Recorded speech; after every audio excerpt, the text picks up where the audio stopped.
அளவற்ற அருளாளனும் நிகரற்ற அன்புடையவனுமாகிய எல்லாம் வல்ல இறைவனின் பெயரால் துவங்குகிறேன். அன்பானவர்களே, மேடையில் வீட்டிருக்கக்கூடிய சிந்தனையாளர்கள், வருகை இருந்திருக்கக்கூடிய தமிழ் சொந்தங்கள், உங்கள் அனைவருக்கும் இந்த மாலை நேர நல்வாழ்த்துக்களையும் என்னுடைய அஸ்ஸலாம் என்கிற முகமனையும் தெரிவித்து ஒரு சில வார்த்தைகள் மாத்திரம் சொல்லி நிறைவுபடுத்துகிறேன்.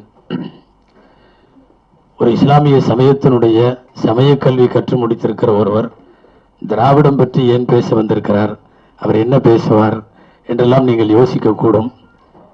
2 செய்தி மட்டும் சொல்ல வேண்டும். ஒன்று, ஆண்டனி அவர்கள் சொன்னது போல அஸ்கர் ஒரு 25 ஆண்டு காலமாக நண்பர். ஒரு சமய புத்தகங்களை மாத்திரமே படித்துக் கொண்டிருந்த என் போன்றவர்களுக்கு இலக்கியத்தை அறிமுகம் செய்தவர் என்று சொல்லலாம். 1990களில் அதனுடைய பிற்பகுதிகளில் 97, 98 வந்து கிதாபு பார்த்து கொண்டிருந்த என்னிடத்தில் காலச்சுவடை கையில கொடுத்து வாசிக்க சொன்னவர். வித்தியாசமாக இருந்தது. லேசாக காலச்சுவடுக்குள்ளே போனோம். அப்புறம் அப்படி நிறைய கூட்டிட்டு போனார். தீராநதி இப்படி, கவிதாசரன் இப்படி நிறைய கூட்டி போனார். கோவை ஞானியில இருந்து தீம்தனியிட ஞானி வரைக்கும் எனக்கு அறிமுகம் செய்து வைத்தவர் அஸ்கர் அவர்கள். அதற்கு பிறகுதான் ஒரு பரந்த வெளியில நாங்கள் வாசிக்க துவங்கினோம் எனலாம்.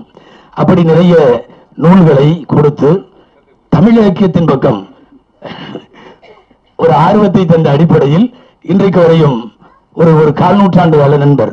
அவருடைய ஒரு சின்ன முயற்சி இந்த திராவிடம் 2.0 என்கிற புத்தகம்.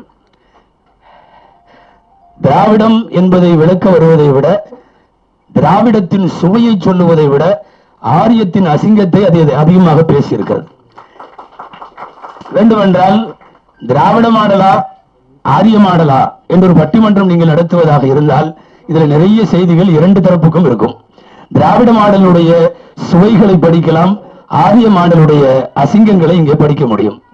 நான் சொல்ல மறந்து விட்டேன். அஸ்கர் மூலமாக இலக்கியமும் இதழ்களும் பல்வேறு செய்திகள் கிடைத்தது என்பதை விட நண்பர்களும் அந்த தளத்தில் கிடைத்தார்கள். அநேகமாக ஆண்டனி மறந்திருப்பார் என்று நினைக்கிறேன்.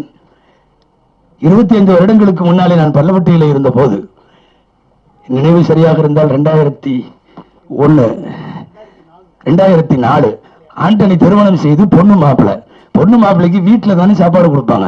நான் பல்லப்பட்டி பெரிய பள்ளி வாசல வச்சு கொடுத்தேன். ஆண்டனி அவர்களுக்கு பள்ளிவாசலுக்குள்ள எனக்கு ஒரு அறை இருந்தது. அந்த அறையில் ஆனா சாப்பிட்டதை மறந்துட்டார் ஆண்டனி.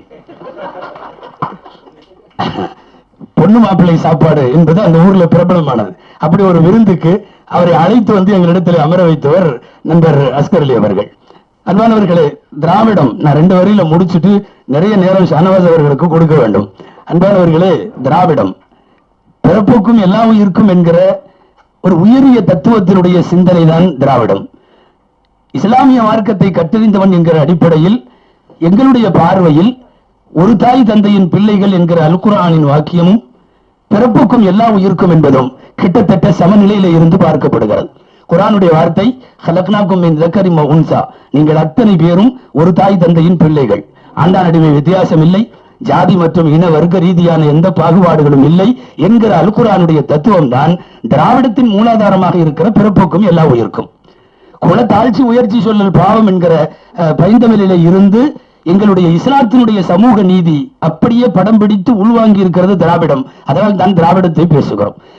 திராவிட மாடல், ஆரிய மாடல் ஒரு ஒப்பீடு என்று இந்த புத்தகத்தை சொல்ல முடியும். ஏன்னா இதுல இவர் அஸ்கர் அவர்கள் கையாண்டிருக்கிற நிறைய தலைப்பு பார்த்தா அந்த மாதிரி தலைப்பாவே இருக்கு.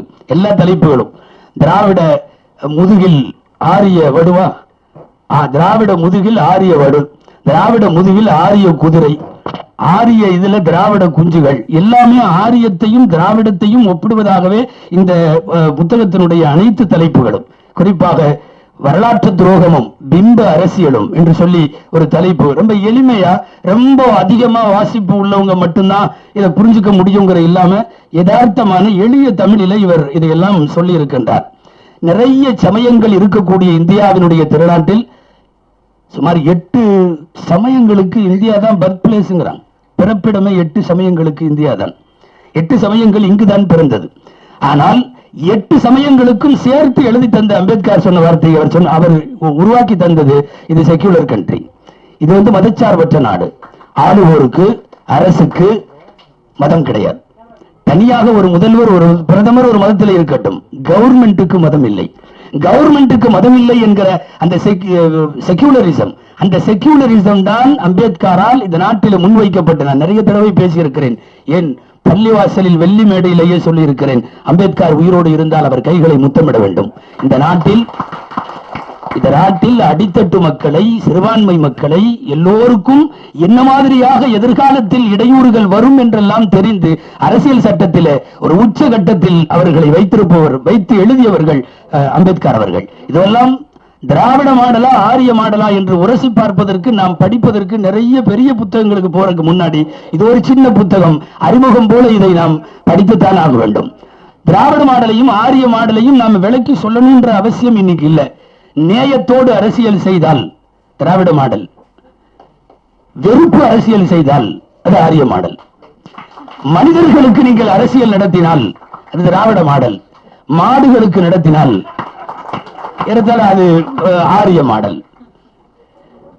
ஏழை குடிமகனுடைய மருத்துவ திட்டத்துக்கும் ஒரு 108 போய் ஒரு வீட்டு வாசல்ல நின்னுச்சுன்னா அது திராவிட மாடல். உன்னை விடமாட்டேன்னு புல்டோசர் நின்றுச்சுன்னு வைங்களேன், யூபியில் நிக்கிற மாதிரி, அது ஆரிய மாடல். திராவிட மாடலையும் ஆரிய மாடலையும் அவர்கள் விட்டு உள்ள விஷயத்தை புரியணும். முதல்ல இந்த மாதிரி புத்தகங்களை முன்னால பேசுறவங்க எல்லாம் சொன்ன மாதிரி அடுத்த தலைமுறைக்கு வாசிக்க கொடுக்கணும். திராவிட மாடல் வாசிக்க வைக்கும். திராவிட மாடல் நூலகம் உருவாக்கும், நூல்களை உருவாக்கும். அண்ணா நினைவு நூற்றாண்டு நூலகம் ஒரு சான்று, திராவிட மாடலுக்கு சான்று. படிக்க வைக்கிறதும் நூலகம் உருவாக்குறதும் அதுல ஆர்வம் காட்டுறதும். என் நினைவுக்கு வருது, கேரளாவுடைய முதல்வர் பினராயி விஜயன் அவர்கள் வெற்றி பெற்று ஆட்சிக்கு சிஎம் வந்ததுக்கு அப்புறம் பிரஸ் மீட்ல யாரும் கேட்கிறாங்க, அதாவது சில தொகுதிகளில் பிஜேபி பாஜக இங்க ஜெயிச்சிருக்குதே, சில தொகுதியில நல்ல ஓட்டு வாங்கியிருக்குதேன்னு கேட்கிறாங்க. அருமையான பதில் போட்டிருந்தார், சொல்லியிருந்தார், நாங்க அவங்க அதிகமா ஓட்டு வாங்கின இடம் பூரா பள்ளிக்கூடம் கட்ட போறோம். அதாவது நெட்ல நம்ம நெட்டிசன்கள் அதையெல்லாம் எடுத்து போட்டு சேட்டன் குசும்புன்னு கீழே போட்டிருந்தாங்க. சரியான குசும்பு இது. என்னன்னா, மதவாதம் வெல்கிற இடத்தில் வாசிப்பு அதிகமாக வேண்டும். அடித்தட்டு மக்களுக்கு கல்வியும் அதிகாரமும் போகிற போது மதவாதம் தோற்று போகும். இது அடித்தட்டு மக்களுக்கான அதிகாரத்தை கொண்டு போய் சேர்ப்பதுதான் திராவிட மாடல் என்பதை சாரமாக சுருக்கமாக சொல்லி தந்திருக்கிறார் ஷரீப் அஸ்கர் அலி அவர்கள். மீண்டும் மீண்டும் திராவிட மாடலை அடுத்தடுத்தும் அதில் உள்ள யதார்த்தமான சமத்துவ சகோதரத்த தத்துவத்தை கொண்டு செல்வதற்கு இந்த நூல் உதவியாக இருக்கும். வாங்குங்கள், படியுங்கள், பரப்புங்கள் என்பதல்ல, மற்றவர்களுக்கும் வாங்கி அன்பளிப்பு செய்யுங்கள் என்கிற நல்ல வேண்டுகோளோடு நூலாசிரியர் எழுத்து பணியில் மேலும் சில எழுத்துக்களை, நல்ல எழுத்துக்களை தமிழ் கூறும் உலகிற்கு தர எல்லாம் வல்ல இறைவனை வேண்டி